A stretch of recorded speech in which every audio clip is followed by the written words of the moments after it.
Hi friend, Marian Santos here at potentials.com. Signing at our channel. Let's study God's Word. So, ang didakin natin today is don't to forget to press pause.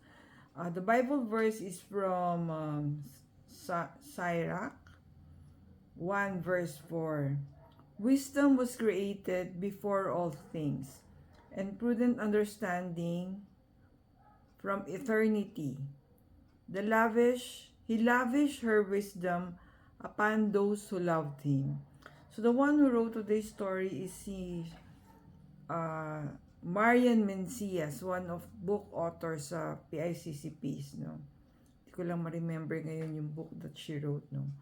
So sabi niya, yung story niya today is during the Valentine book, sabi niya, she felt like a superwoman with her appointments right and left. So sabi niya, I thought I can create a blog a week in the life of a single woman. But sabi niya,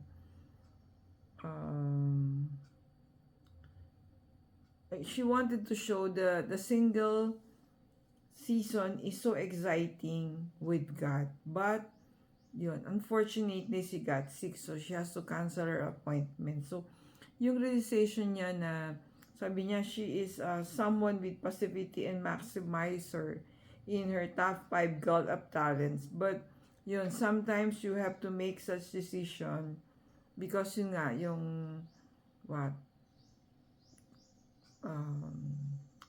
nature's call na nagkasakit nga siya. So, she cannot attend to all her appointments. So, sabi niya, she realized na yon parang, sometimes we forget to press pause, no? Parang, or to slow down and, parang find time for the proper things in our life, no?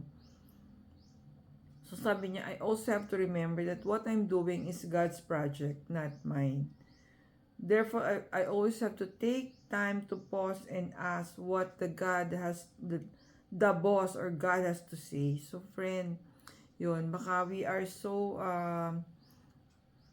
obsessed with our earthly goals, kaya yan, parang hindi na natin nakakapag yung what is God's call, what is God's purpose for the mission or project.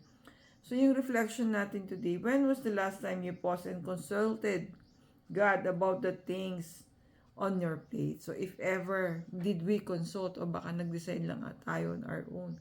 Kaya we are stuck, we are not moving. Father, keep my heart surrendered to your infinite wisdom and lavish love.